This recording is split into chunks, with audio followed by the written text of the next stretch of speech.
Now, let's dive into today's story. Chapter 1. The Foundation of Betrayal. Derek Morrison had always believed in the power of loyalty. Growing up in a blue-collar family in Detroit, where his father worked double shifts at the auto plant and his mother cleaned houses to make ends meet, Derek learned that family meant everything.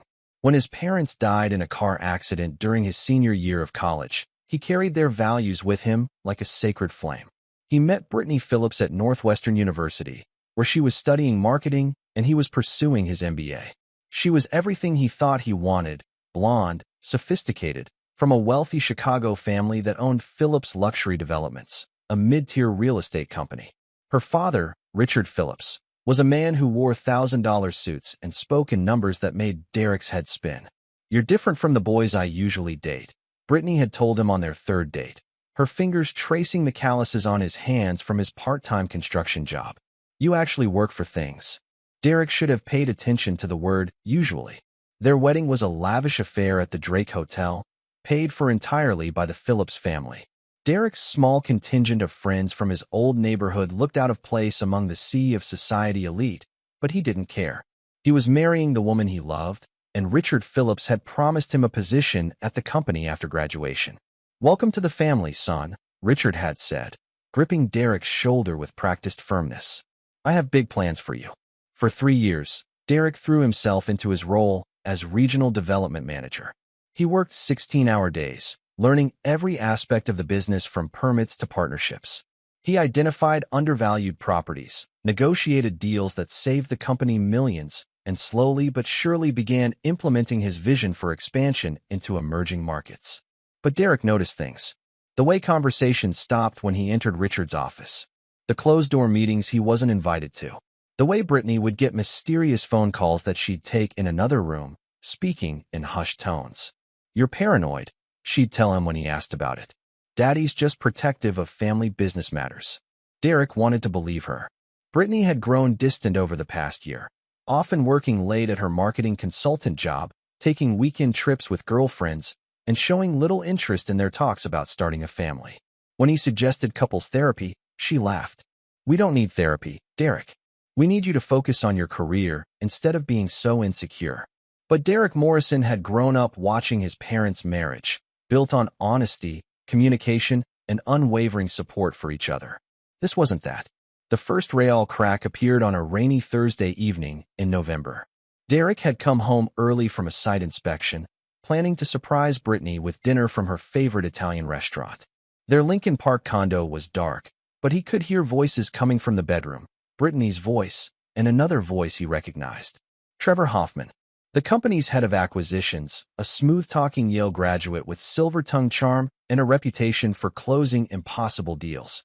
Derek had always found something unsettling about Trevor's confident smile and the way he looked at Brittany during company events. Derek stood frozen in their marble foyer, the takeout containers growing cold in his hands as he listened to his wife and Trevor discussing not just their affair, but him. "He's useful for now," Brittany was saying. "Daddy says his development projects are actually brilliant, but Derek's too naive to realize he's never going to be more than middle management." "When are you going to tell him?" Trevor's voice was casual, like they were discussing weekend plans. "After the Henderson project closes. Daddy wants to see how that plays out first. Then we'll restructure Derek's position, make it clear where he really stands in the company hierarchy." Derek felt something cold and sharp settling in his chest, not heartbreak, but calculation. They weren't just betraying him personally. They were using his work, his ideas, his loyalty as stepping stones for their own advancement. He quietly set the food on the kitchen counter and walked back out into the rain. Chapter 2. The Trap Springs. Derek spent the next 2 weeks meticulously documenting everything. He installed hidden cameras in their home office, recorded phone conversations, and most importantly, he began preparing for what he knew was coming. Every development proposal he'd submitted, every innovative strategy he'd developed, every contact he'd cultivated, he quietly copied everything to secure drives. The Henderson project was Derek's masterpiece, a mixed-use development in an overlooked neighborhood that he'd identified as the next emerging market. He'd spent months building relationships with local community leaders, navigating zoning challenges, in creating a development plan that would bring affordable housing alongside commercial spaces. It was worth $40 million and would establish Phillips Luxury Developments as a major player in sustainable urban development. On Monday morning, Derek presented the final proposal to the board. Richard Phillips sat at the head of the mahogany conference table, his expression unreadable as Derek outlined the projected returns, the community benefits, and the timeline for completion. "Excellent work, Derek," Richard said when the presentation ended. "This is exactly the kind of innovative thinking our company needs." Trevor, sitting to Richard's right, nodded approvingly. "The financial projections are solid. I think we should move forward immediately." Derek smiled. "I'm glad you both approve. There's just one thing," Richard continued, his tone shifting slightly. "Given the scope of this project, I think it needs more experienced oversight. Trevor will be taking the lead on Henderson, with you supporting in a consulting capacity." The room went silent. Derek had expected this, but hearing it still felt like a physical blow. "I see," Derek said quietly. "And my role in the company moving forward." Richard's expression was coldly professional. "We've been evaluating departmental efficiency. Your position as Regional Development Manager is being eliminated. We'll be happy to offer you a position as Assistant Project Coordinator, reporting to Trevor." Derek felt the familiar weight of his father's wedding ring on his finger, the one piece of his parents he'd kept. His father had worked for 30 years at that auto plant, loyal to the end, only to be laid off 6 months before retirement. Derek had sworn he'd never let himself be used like that. "That's quite a demotion," Derek said. "It's a restructuring," Trevor interjected smoothly. "The company is evolving, and we need people who can adapt." Derek stood up slowly, gathering his presentation materials. "I need some time to consider your offer." "Of course," Richard said. "Take the weekend." "But Derek, I hope you understand that this is what's best for everyone." That evening, Derek came home to find Brittany waiting for him with champagne and an expensive steak dinner laid out in their dining room. "I heard about your meeting today," she said, not quite meeting his eyes. "I thought we should celebrate your new opportunity." Derek sat down across from her, studying his wife's face. She was beautiful. He'd never disputed that, but there was something hollow behind her green eyes that he'd never noticed before, or maybe never wanted to see. "You think being demoted is worth celebrating?" Brittany's smile faltered slightly. "It's not a demotion, it's a transition. Daddy explained everything. You'll still be involved in important projects, just with less stress and responsibility. And more time for what? For us," she said, reaching across the table to touch his hand.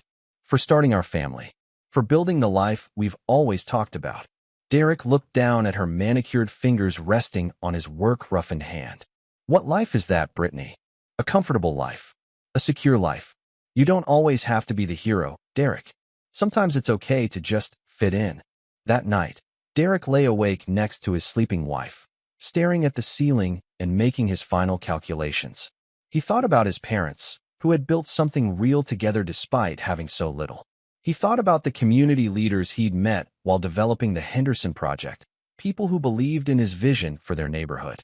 He thought about Trevor's confident smile and Richard's cold dismissal. But mostly, he thought about Brittany's words, "Sometimes it's okay to just fit in." Derek Morrison had never been someone who just fit in, and he sure as hell wasn't going to start now. Chapter 3, The Vanishing Act. Friday afternoon, Derek walked into Richard Phillips' corner office for what would be their final conversation. The older man was reviewing financial reports, his reading glasses perched on his nose. Every inch the successful businessman who'd built his company from his father's small construction firm into a multi-million-dollar enterprise. "Derek," Richard said without looking up, "I trust you've given some thought to our offer." "I have." Derek placed a manila folder on Richard's desk. "That's my resignation letter, along with all company property and access cards."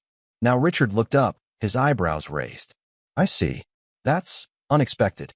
I thought you'd be more reasonable about this transition." "You'll be back begging for your job," Richard continued, his voice taking on a harder edge. "You think you can just walk away from this opportunity? From this family? You'll find out quickly enough what the real world is like for someone with your background."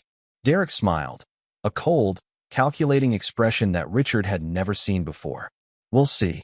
He walked home through downtown Chicago, taking in the city skyline one last time. That evening, he packed methodically: clothes, personal documents, the hard drives containing his work, and most importantly, a small leather journal where he'd been documenting everything he'd learned about the Phillips family business practices, their investors, their competitors, and their weaknesses. Brittany came home at 7:30, humming under her breath. She stopped short when she saw the suitcases by the door. "What's all this?" "I resigned today." Her face went through a series of expressions: surprise, confusion, and finally, something that looked like panic. "You what?" "Derek, that's insane. Call Daddy right now and tell him you made a mistake." "No." "What do you mean, no?" Her voice was rising now, taking on the shrill tone she used when things didn't go according to her plans. "You can't just quit. We have a mortgage, car payments, credit cards. You have those things. Your name is on everything, remember? Your father's wedding gift to us." Brittany stared at him, and for the first time in their marriage, Derek saw something like genuine fear in her eyes. "You can't do this to me. I can't be married to someone who's unemployed." Derek picked up his suitcases. "Then don't be. Where are you going?" "Away." "For how long?" Derek turned back to look at his wife one last time. She was standing in their expensive living room, surrounded by furniture and art that her father had paid for, wearing clothes that cost more than his parents had made in a month. She looked small and fragile, but Derek felt nothing. No sympathy, no regret, no love. "Derek, you're scaring me. This isn't like you." "You're right," he said. "It's not." He walked out of their condo and never looked back. Derek spent his first night in a motel near O'Hare Airport, planning his next moves. He had $47,000 in a personal account that Brittany didn't know about, money he'd saved from freelance consulting work he'd done in college. It wasn't much, but it was enough to disappear. The next morning, he withdrew the money in cash, destroyed his credit cards, and drove his 10-year-old Honda to a used car lot in Milwaukee, where he traded it for an older pickup truck and fake identification papers that cost him $8,000. Derek Morrison was officially dead. The man who emerged was someone new, someone harder, smarter, and completely free of the naive loyalty that had nearly destroyed his life. He drove west with no destination in mind, carrying nothing but cash, his laptop, and a burning need to prove that Richard Phillips had made the biggest mistake of his life.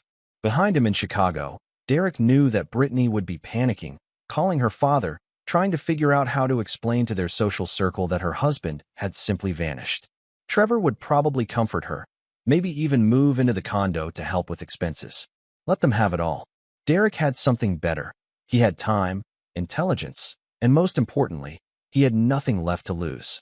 The highway stretched out before him like a promise of revenge. Chapter 4. The Making of a Monster. Derek's first stop was Austin, Texas, where he spent 3 months working construction during the day and learning about cryptocurrency and emerging technologies at night. He chose Austin deliberately. It was far enough from Chicago to be safe, but close enough to emerging markets that he could study how real innovation happened. Working under the name David Murphy, Derek quickly impressed his foreman with his knowledge of development and project management. But more importantly, he was learning about a different kind of business, one where success was measured in disruption rather than tradition, where young entrepreneurs with radical ideas could topple established companies overnight. "You're too smart for this work," his foreman, Luis Guerrero, told him one evening as they finished framing a house in the hill country. "You should be running jobs, not just working them." Derek wiped sweat from his face, looking out at the sprawling development that would soon house hundreds of families. "Maybe someday. I'm serious, man. My brother-in-law runs a development company in Phoenix.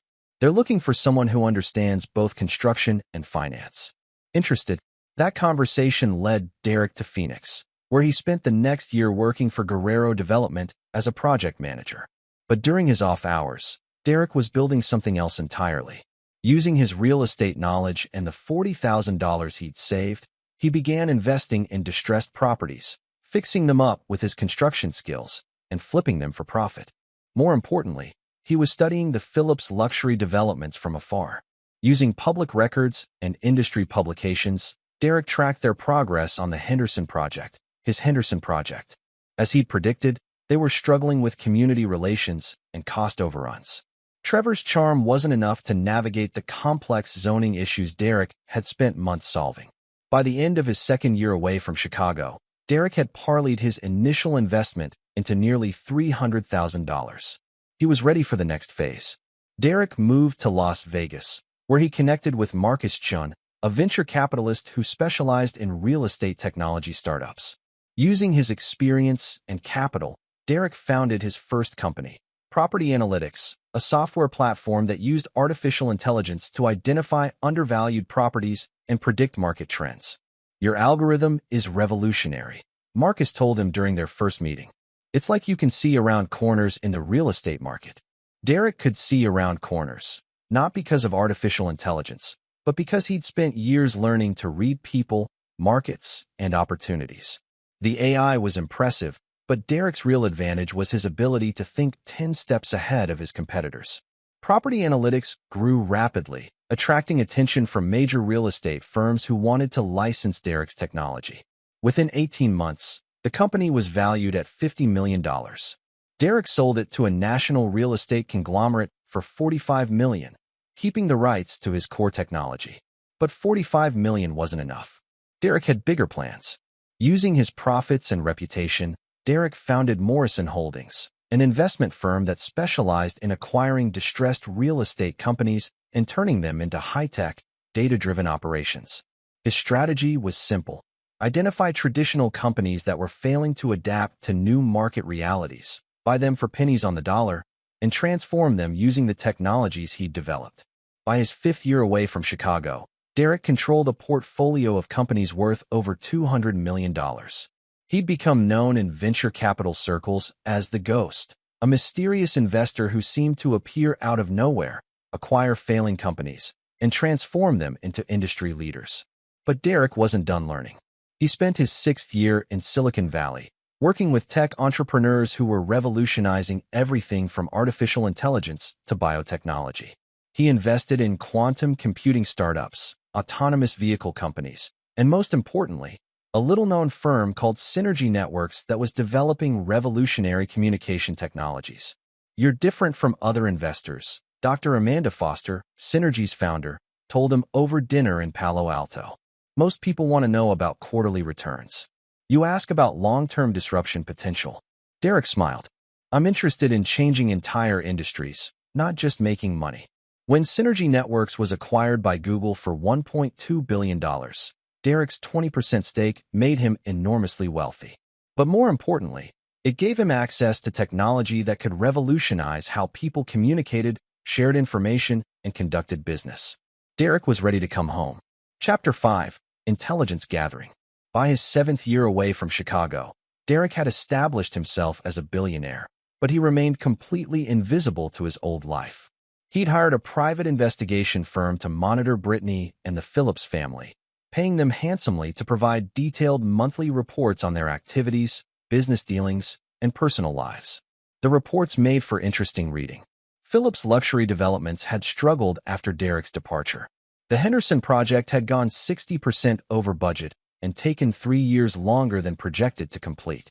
Without Derek's community relationships and technical expertise, they'd faced constant delays, cost overruns, and regulatory challenges. Trevor Hoffman had married Brittany 18 months after Derek disappeared, in a ceremony that the Chicago Tribune Society pages described as intimate but elegant. The happy couple had moved into a Gold Coast mansion purchased by Richard Phillips, where they were raising their twin daughters, born exactly 9 months after Derek's departure. Derek studied the timeline carefully. The children were Trevor's, conceived while Derek was still married to Brittany. His wife had been planning her new life while still sharing his bed. Phillips' luxury developments was hemorrhaging money. They'd taken on too much debt to finance their expansion plans, and without Derek's innovative projects to drive revenue, they were struggling to service their loans. The company was worth perhaps $30 million now, a fraction of what it should have been worth with Derek's projects and leadership. But Derek wanted more than financial information. He wanted to understand exactly who these people had become in his absence. In his 8th year, Derek traveled to Chicago under an assumed identity, staying in a downtown hotel and observing his former life from a distance. He watched Brittany drop her daughters off at an exclusive private school, saw Trevor playing golf at the country club, observed Richard Phillips dining at expensive restaurants while his company crumbled around him. They looked successful, but Derek could see the cracks. Brittany's designer clothes couldn't hide the stress lines around her eyes. Trevor's confident smile seemed forced when he thought no one was watching. Richard Phillips looked older, grayer, carrying the weight of a business that was slowly dying. During this surveillance period, Derek also began laying the groundwork for his return. Using shell companies and offshore accounts, he began acquiring properties throughout Chicago, not random purchases, but strategic acquisitions that would give him leverage over key players in the city's real estate market. He bought the mortgage on the country club where Trevor played golf. He acquired the investment firm that held the majority of Phillips' luxury development's debt. Most importantly, he purchased the downtown office building that housed Phillips' luxury development's headquarters, a transaction that would remain hidden until Derek was ready to reveal it. But Derek's most important acquisition wasn't financial. Through careful research and strategic investments, he'd identified every major real estate developer in Chicago who had been hurt by Phillips' luxury development's aggressive expansion tactics over the years. These were successful, respected businesspeople who had long memories and deep pockets.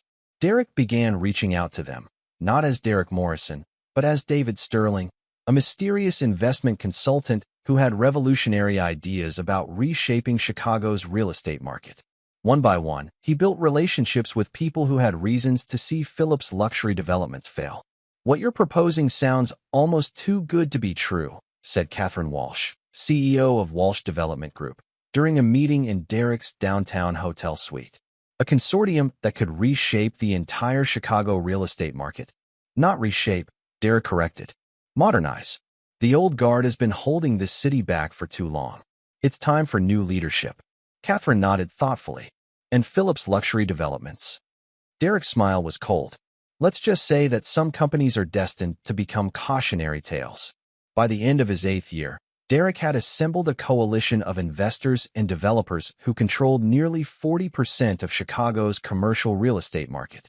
They were united by a shared vision of modernizing the city's development practices and a mutual desire to see certain traditional companies fail. Phillips' luxury developments didn't know it yet, but they were surrounded. Derek spent his 9th year putting the final pieces in place. He established Sterling Holdings as his primary Chicago investment vehicle, moved his corporate headquarters to a gleaming downtown tower, and began making strategic investments that would position him as one of the city's most influential business leaders. The private investigators continued their reports, and Derek learned that Phillips' luxury developments was now in serious financial trouble. They'd missed several loan payments, lost 2 major projects to competitors, and were desperately seeking new investors to stay afloat. Perfect. In the final month of his 9th year away, Derek received the report he'd been waiting for. Phillips' luxury developments was actively seeking emergency funding. Richard Phillips had been reaching out to every major investor in Chicago, looking for someone willing to inject $3 million into the company in exchange for a significant ownership stake. Derek smiled as he read the report in his penthouse office, looking out at the Chicago skyline he'd once called home. It was time for Derek Morrison to come back from the dead. Chapter 6. The Return Protocol. Derek's return to Chicago was orchestrated with military precision. On a cold Monday morning in November, exactly 9 years after he'd walked out of his marriage, Derek Morrison stepped out of a black Mercedes in front of the Palmer House Hotel, where the city's business elite was gathering for the annual Chicago Real Estate Development Conference. He'd changed significantly during his years away. The soft edges of his youth had been replaced by sharp angles and calculated confidence. His dark hair was now streaked with silver, and he wore a custom Italian suit that cost more than he'd made in his entire first year at Phillips Luxury Developments. But the most significant change was in his eyes. They held the cold intelligence of someone who had learned to see people as chess pieces. Derek had registered for the conference under Sterling Holdings, ensuring that his name would appear on the attendee list where Richard Phillips would see it. He wanted his father-in-law to have time to wonder, to worry, to remember the young man he'd dismissed so casually 9 years ago. The conference's opening reception was held in the Grand Ballroom, where Chicago's most powerful real estate developers mingled over cocktails and hors d'oeuvres. Derek positioned himself near the bar, knowing that Richard Phillips would eventually spot him. It took exactly 23 minutes. Derek was discussing emerging market opportunities with the mayor's economic development director when he felt eyes on him. He turned slowly, meeting Richard Phillips' stunned gaze across the crowded room. The older man looked exactly as Derek had expected, grayer, more tired, carrying the weight of a struggling business. Richard excused himself from his conversation and walked over, his expression carefully neutral. "Derek Morrison," Richard said, extending his hand. "I heard you might be in town, but I wasn't sure I believed it." Derek shook his hand, noting how Richard's grip had weakened over the years. "Richard, you look well. You look successful." Richard's eyes took in Derek's expensive suit, his confident posture, the way other conference attendees seemed to defer to him. "I heard you've done quite well for yourself." "I've been fortunate." They stood in awkward silence for a moment, surrounded by the buzz of conversation and clinking glasses. Derek could see Richard calculating, trying to figure out how to approach what was obviously a delicate situation. "I suppose you've heard about the changes at Phillips Luxury Developments," Richard finally said. "I heard you completed the Henderson project. Congratulations." Richard's jaw tightened slightly. "It was more challenging than anticipated." "I imagine it was." Another silence, more uncomfortable than the first. Derek knew that Richard was desperate to ask questions about where Derek had been, what he'd been doing, why he'd returned now. But Derek also knew that Richard Phillips was too proud to show weakness, especially in public. "Perhaps we could have lunch sometime this week," Richard said finally. "I'd be interested to hear about your current ventures." Derek smiled, not warmly, but not coldly either. Just enough to keep Richard guessing. "I'd like that. Have your assistant call mine." He handed Richard a business card with Sterling Holdings' logo and contact information, then turned and walked away, leaving his former father-in-law standing alone by the bar. Derek spent the rest of the conference carefully building his reputation as Chicago's newest power player. He met with city officials about development opportunities, discussed joint ventures with established firms, and most importantly, he let people know that Sterling Holdings was interested in making strategic investments in undervalued companies. Word traveled fast in Chicago's tight-knit business community. By Wednesday morning, Derek's phone was ringing constantly with calls from business journalists, potential partners, and most satisfyingly, companies looking for emergency funding. Thursday afternoon, Derek's assistant informed him that Phillips Luxury Developments had requested a meeting to discuss potential strategic partnerships. Derek smiled as he looked out at the Chicago skyline from his temporary office. After 9 years of planning, preparation, and transformation, the pieces were finally falling into place. That evening, Derek drove through his old neighborhood for the first time since leaving. The Lincoln Park condo where he'd lived with Brittany had been sold years ago. He drove past the country club where Trevor still played golf, the school where Brittany dropped off her daughters, the restaurants where the Phillips family conducted their business. Everything looked smaller than he remembered. These people who had once seemed so powerful, so untouchable, were just ordinary players in a game that Derek now understood completely. His phone buzzed with a text message from his assistant. "Phillips Luxury Developments has scheduled a meeting for Monday at 2 p.m. They've specifically requested that Richard Phillips, Trevor Hoffman, and Brittany Hoffman attend." Derek smiled as he read Brittany's married name. Soon, she would learn exactly what it cost to betray Derek Morrison. But first, he had a weekend to prepare for the most important meeting of his life. Chapter 7. The Confrontation. Monday morning dawned gray and cold, with the kind of bitter wind that cut through Chicago's downtown corridors like a knife. Derek arrived at Sterling Holdings headquarters early, spending the morning reviewing financial documents and preparing for what would be either the most satisfying or most dangerous conversation of his life. At 1:45 p.m., Derek's assistant announced that the Phillips Luxury Developments delegation had arrived. Derek took a moment to adjust his tie, straighten his shoulders, and assume the expression of cold professionalism that had served him well over the past 9 years. "Send them in." The conference room doors opened, and Derek's past walked in to meet his present. Richard Phillips entered first, looking older and more desperate than he had at the conference. He wore an expensive suit that couldn't quite hide the weight he'd lost, and his confident stride had been replaced by the cautious gait of a man walking on thin ice. Trevor Hoffman followed, still handsome but softer around the edges. His Yale-educated charm remained intact, but Derek could see calculation behind his smile, the look of someone who was used to getting what he wanted through manipulation rather than merit. Brittany came last, and Derek felt his breath catch slightly. She was still beautiful, but it was a different kind of beauty now, more polished, more artificial. Her blonde hair was perfectly styled, her makeup flawless, her designer dress carefully chosen to project success and confidence. But Derek could see the fear in her green eyes, the way her hands trembled slightly as she clutched her purse. "Derek," Richard said, extending his hand across the conference table. "Thank you for making time to see us." Derek shook hands with each of them, noting how Brittany avoided meeting his eyes and how Trevor's grip was designed to project dominance. Amateur moves from amateur players. "Please sit." Derek gestured to the chairs across from him, deliberately positioning himself so that his back was to the floor-to-ceiling windows overlooking the Chicago skyline. The afternoon sun would be in their eyes, giving him a psychological advantage. "I have to say," Richard began, settling into his chair, "when I heard you were back in Chicago, I wasn't sure what to expect. But seeing your success, your company, it's impressive." "Thank you. We've heard about Sterling Holdings' investment strategy," Trevor interjected smoothly. "Your focus on modernizing traditional companies, bringing them into the digital age. It's exactly the kind of thinking the real estate industry needs." Derek nodded slightly, saying nothing.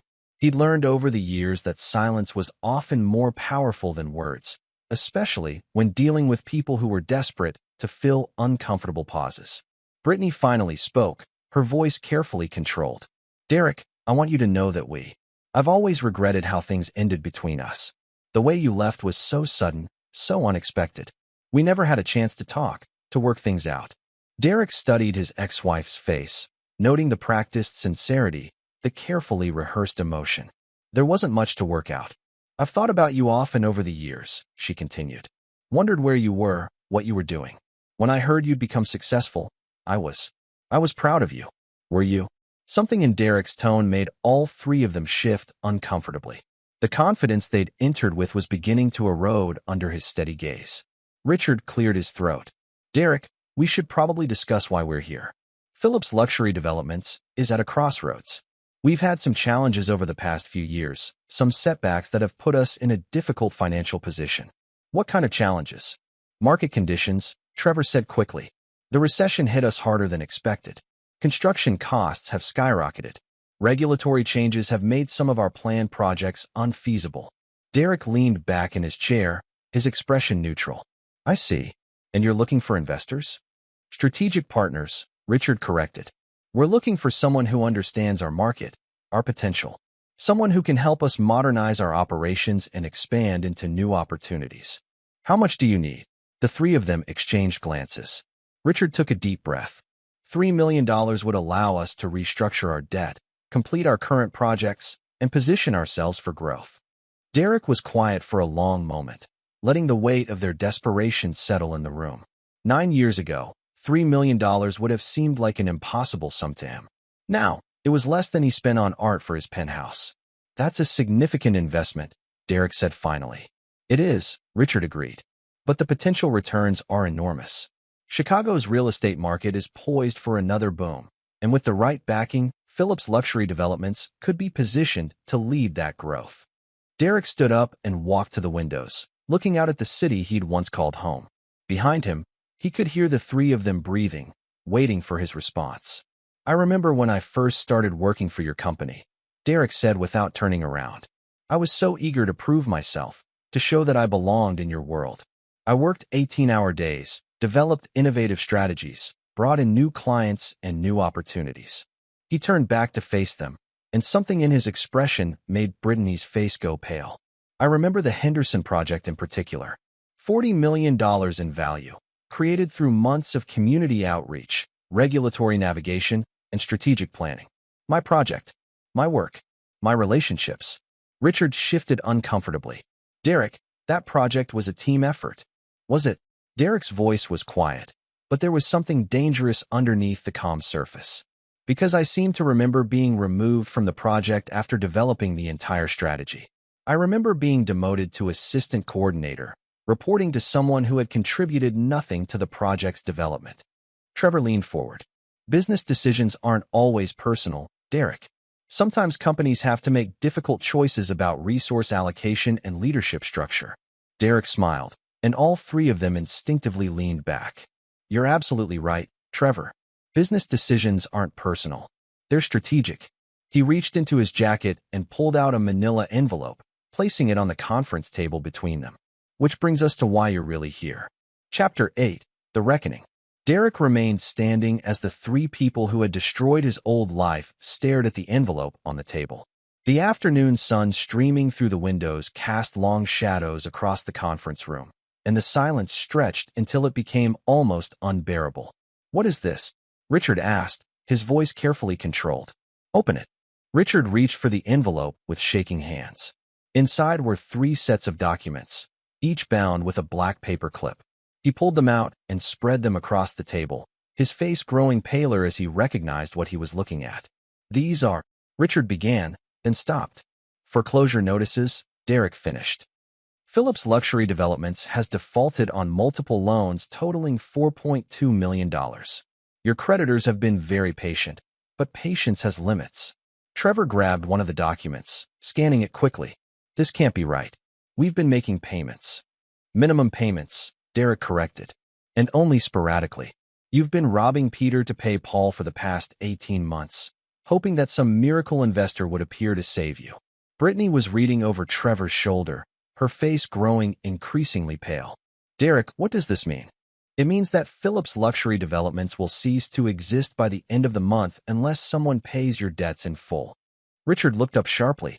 "But that's why we're here. We're asking you to invest in the company, to help us restructure." "No," Derek said quietly. "You're here to beg." The word hung in the air like a slap. Richard's face flushed red, Trevor's jaw clenched, and Brittany actually flinched. "Derek," she said, her voice trembling, "please. You don't understand. We have children now, twin girls. If we lose the company, we'll lose everything. The house, the cars, our savings, everything is tied up in the business." Derek walked back to his chair, but didn't sit down. Instead, he leaned forward, placing his hands on the table and looking directly into Brittany's eyes. "Tell me about your children, Brittany." Her confusion was obvious. "What? Your daughters? The twins. When were they born?" "I don't see how that's relevant." "August 15th, 2 years ago," Derek said. "Which means they were conceived in November, 9 years ago, while you were still married to me." The color drained completely from Brittany's face. Beside her, Trevor shifted uncomfortably, and Richard looked like he wanted to disappear into his chair. "How did you?" Brittany started. "How did I know?" Derek smiled coldly. "I know everything, Brittany. I know about the affair that started 6 months before you fired me. I know about the planning sessions where you and Trevor discussed my future while I was working 16-hour days to save your family's company. I know about the community leaders who trusted me, who believed in the Henderson Project, who felt betrayed when it went over budget and behind schedule because the new management team didn't understand the relationships I'd built." He straightened up, towering over the 3 people who had once seemed so powerful to him. "I know that you moved Trevor into our condo within a month of my disappearance. I know that you told people I'd had a nervous breakdown, that I couldn't handle the pressure of working for a real company. I know that you used my development strategies for 3 more projects, all of which failed because you didn't understand the underlying principles." Derek reached into his jacket again and pulled out a second envelope, this one thicker than the first. "But most importantly, I know that Phillips Luxury Developments isn't worth saving." He opened the second envelope and spread its contents across the table. Financial records, loan documents, property assessments, and most damning of all, a detailed analysis of the company's assets and liabilities. "Your company is worth approximately $1.2 million in hard assets," Derek said, "but you owe $4.2 million in debts. Even if someone paid off all your loans, they'd be buying a company that generates negative revenue." Richard was studying the documents with growing horror. "These figures. How did you get access to our private financial records?" Derek smiled. "I own your debt, Richard." The silence that followed was deafening. "What do you mean?" Trevor asked, though his voice suggested he already knew. Sterling Holdings purchased Phillips Luxury Developments' outstanding loans from 6 different creditors over the past 18 months. Every payment you've made, every extension you've requested, every desperate phone call to beg for more time, all of it has been coming to me." Derek pulled out a chair and finally sat down, his movements deliberate and controlled. "I've been watching you struggle for years, waiting for exactly this moment. waiting for you to come to me, desperate and humiliated, begging for the very thing you once told me I'd never be good enough to understand. Brittany was crying now, silent tears streaming down her perfectly made-up face. Derek, please. Whatever we did to you, whatever mistakes we made, don't punish our children for it. Your children? Derek's voice was ice cold. You mean Trevor's children? The children you conceived while you were married to me, while I was working to build a future for us, while I still believed that loyalty and hard work mattered. He leaned forward again, his eyes locked on Brittany's. You destroyed everything I cared about, everything I believed in. You made me feel worthless, inadequate, like I was some kind of charity case that your family had taken pity on. You humiliated me in front of colleagues and friends, made me question my own abilities and worth. Derek's voice was quiet now, but there was something terrifying in its calmness. So no, Brittany, I won't punish your children, but I won't save them either. Richard tried one last desperate gambit. Derek, be reasonable. We're family. No. Derek cut him off. We were never family. I was an employee that you temporarily allowed to marry your daughter. The moment I stopped being useful, you discarded me like trash. Derek stood up and walked to the door of the conference room. You have until 5 o'clock today to vacate your offices. Sterling Holdings will be taking possession of the building and all company assets tomorrow morning. Wait, Trevor called out. What about our employees? The people who work for us? Derek paused at the door. The good ones will be offered positions with Sterling Holdings. The rest will have to find their own way, just like I did. He looked back at the 3 people who had once held so much power over his life, who now sat broken and defeated at his conference table. You were right about one thing, Richard. I did come back begging, but not for a job, for justice. Derek Morrison walked out of the conference room and never looked back. Chapter 9, The New Empire. 6 months later, Derek stood in the same conference room where he had destroyed his former family, but now it served a different purpose. The walls were lined with architectural plans and development proposals, and the table was surrounded by Chicago's most successful real estate developers, city officials, and community leaders. The Henderson neighborhood, which had struggled under Phillips' luxury development's mismanagement, was being revitalized under Sterling Holdings' leadership. Derek had honored every community agreement he'd originally negotiated, delivered the affordable housing he'd promised, and created a model for sustainable urban development that was being studied by cities across the country.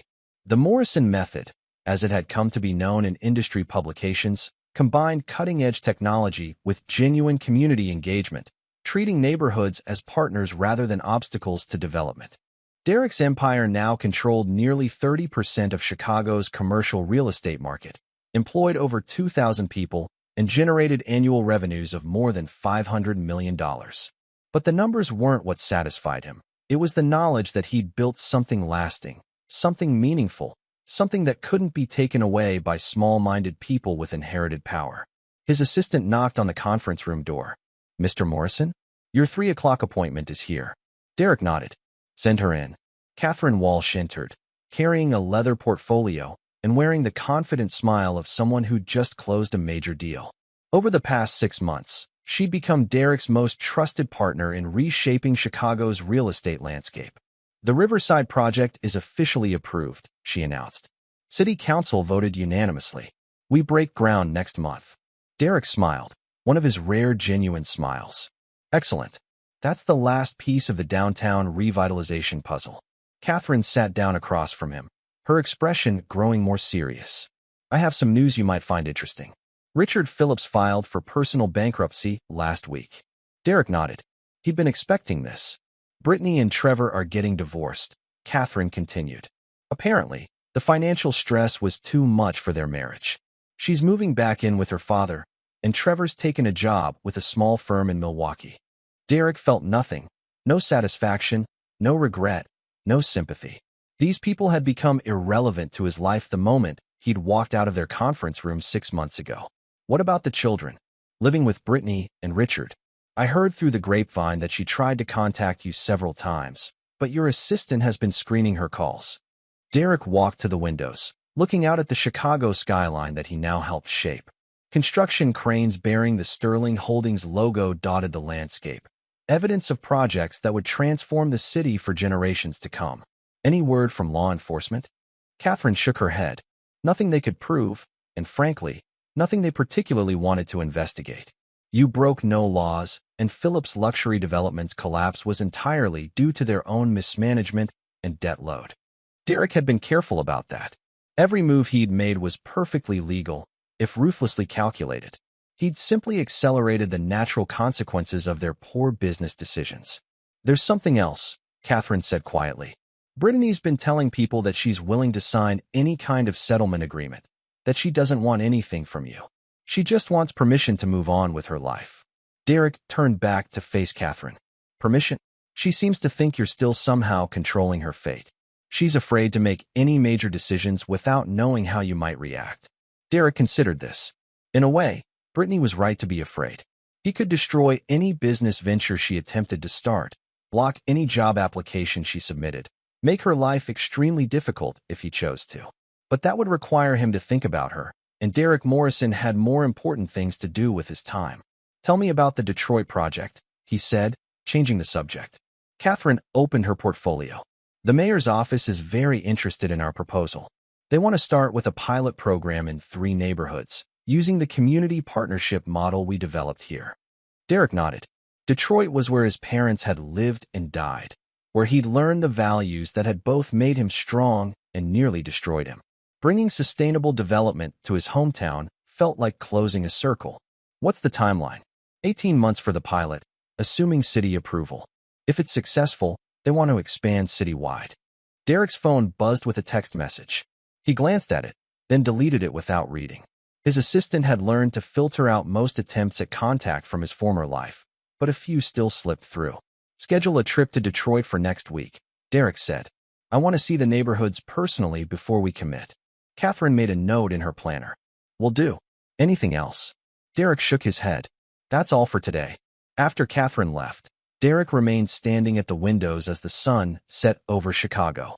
9 years ago, he'd driven out of this city broken, humiliated, and desperate for revenge. Now he stood at the pinnacle of its business community, controlling more wealth and power than the people who destroyed him could have ever imagined. But the most satisfying part wasn't the money or the power. It was the knowledge that he'd proven them wrong about everything. They'd seen him as weak, naive, someone who would never amount to anything without their patronage. Instead, he'd become someone stronger, smarter, and more successful than they could ever be. Derek's phone rang. His assistant's voice came through the intercom. Mr. Morrison, you have a call from Dr. Amanda Foster at Synergy Networks. She says it's urgent. Derek smiled. Amanda was calling about the quantum computing project they'd been developing, a technology that would revolutionize data processing and communication. It was exactly the kind of forward-thinking innovation that would keep Sterling Holdings at the forefront of the industry for decades to come. Put her through. As Derek took the call, discussing patents and development timelines and market disruption strategies, he realized that he'd finally achieved something Richard Phillips had never possessed: the ability to create the future rather than simply react to it. Outside his windows, Chicago hummed with activity, much of it driven by projects that Derek had initiated or influenced. He'd become the kind of power player that shaped cities, influenced policy, and created opportunities for thousands of people. Derek Morrison had learned the most important lesson of all. The best revenge wasn't destruction. It was making your enemies irrelevant. And somewhere in the city below, 3 people who had once held his fate in their hands were learning to live with the consequences of underestimating a man who had nothing left to lose. Derek had won completely, definitively, and permanently. But more importantly, he'd built something that would outlast his need for revenge, something that mattered more than the small, cruel people who had once made him feel worthless. The past was finished. The future belonged to him.